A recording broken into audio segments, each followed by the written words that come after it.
Salut les filles, donc aujourd'hui on se retrouve pour une vidéo première impression et revue, et donc ça va être sur le nouveau fond de teint de chez Kiko, le Matte Mousse, donc qui est un fond de teint matifiant qui est sorti il n'y a pas très longtemps. Donc c'est parti, je vais l'appliquer devant vous et après je vais vous montrer au cours de la journée comment il évolue. Donc c'est un fond de teint disponible en 14 teintes, donc ça devrait quand même pouvoir couvrir la majorité des teints. Et il coûte 13,50 €, donc c'est quand même super abordable. Moi je l'ai pris en teinte 02 Light Rose, comme ceci. Alors, hop, j'enlève le petit opercule. On va voir qu'est-ce que la texture donne, vu qu'ils disent que c'est une texture mousse. J'ai décidé de l'appliquer au doigt. Ah ouais, la texture est un peu spéciale. Fait comme ça. Mais quand vous le sortez, ça fait comme une petite mousse autour. Alors on va voir, la teinte ça donne ça, je pense que ça va aller. Je vais m'approcher un petit peu. Ah oui, c'est un petit peu bizarre. C'est pas super bizarre.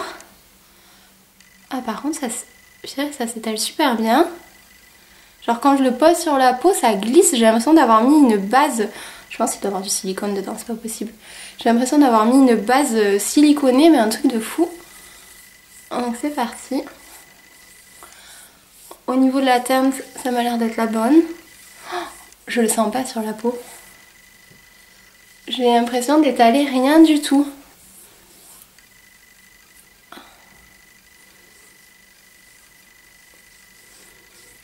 Alors moi il faut savoir que c'est la première fois que je teste un fond de teint mat. Donc bon, je vais voir ce que ça donne, j'ai pas l'habitude. Je vous rassure, je suis pas aussi blanche, c'est la luminosité qui est très bizarre aujourd'hui. Bah alors écoutez, ça donne ça. Et c'est complètement... C'est fou parce que j'ai l'impression de rien avoir sur la peau. Il est super léger ce fond de teint. J'ai l'impression de ne rien avoir du tout sur la peau. Ouais, il est imperceptible et la texture glisse énormément, c'est vraiment impressionnant. Très facile à appliquer en tout cas. Alors là, pour un fond de teint mat, c'est pas quelque chose qui va être épais, un peu plâtré, tout ça. Il est vraiment super léger. Au niveau de la couvrance, je verrai plus près dans mon miroir, mais je pense que c'est une couvrance légère à moyenne quand même, parce que vous voyez la petite rougeur, on la voit encore. Mais bon, j'ai l'impression qu'il unifie bien quand même. Après, ce qui compte, c'est quand même qu'il matifie bien les brillances tout au long de la journée. Donc écoutez, je vais finir de me maquiller et je vous retrouve après. Donc là, je viens de terminer de me maquiller. Donc j'ai poudré seulement l'anti-cerne et pas le fond de teint pour voir si ma zone T reste bien mat tout au long de la journée. Donc j'ai regardé un peu de plus près dans le miroir. Au niveau de l'unification du teint, c'est vraiment très bien. La couvrance, elle est plutôt légère à moyenne, comme je vous disais. Vous voyez, on voit encore ma petite rougeur. Sinon, au niveau du rendu mat, je trouve pas qu'il soit si mat que ça. Il est pas du tout brillant, mais il est pas non plus trop mat. Je veux dire, ça reste naturel quand même. Par contre, il rend la peau toute veloutée. Ça, j'aime beaucoup. Donc écoutez, aujourd'hui je dois sortir, j'ai plusieurs choses à faire. Donc je vous retrouverai au fil de la journée pour vous dire comment le fond de teint évolue et s'il reste bien mat. Coucou les filles, donc on se retrouve pour la suite de la vidéo. Donc là il est actuellement 15 h, je porte le fond de teint donc depuis 5 h. Et je sais pas si vous allez voir à la caméra, donc je vous rappelle, je ne l'ai pas poudré sur la zone T, ce que je fais d'habitude. Il tient plutôt bien, il tient même très bien. Par contre au niveau de la matité, je brille au niveau du front. Après c'est pas la brillance de folie, mais je brille au niveau du front. Par contre au niveau du nez et du menton, il n'y a rien du tout.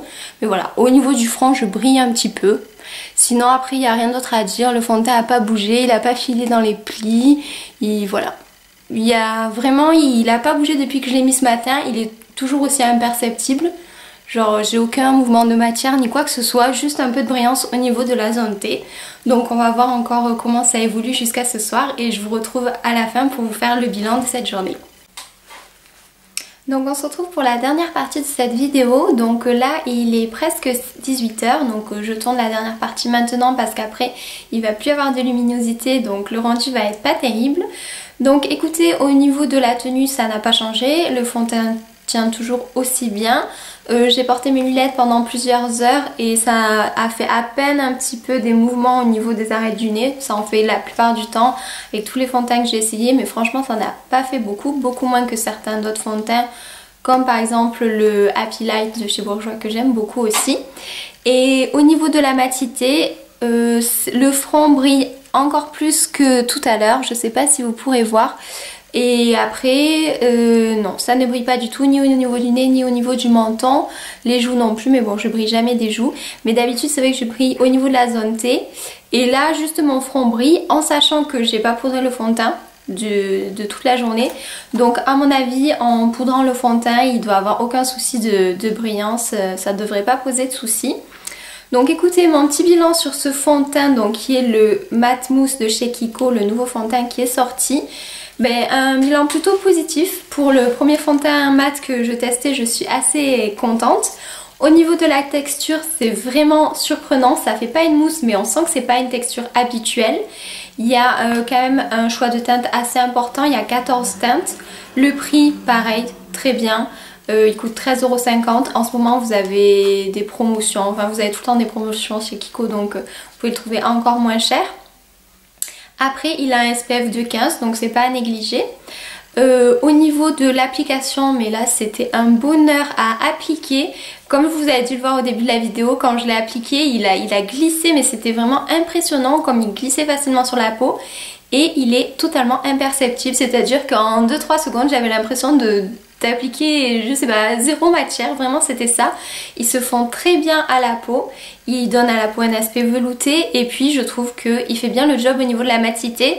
Comme je vous dis, moi j'ai juste mon front qui brille, en sachant que je ne l'ai pas poudré, alors que je poudre toujours mon fond de teint, donc en poudrant à mon avis j'aurai aucune brillance. Bah écoutez, c'est un bilan super positif pour ce fond de teint.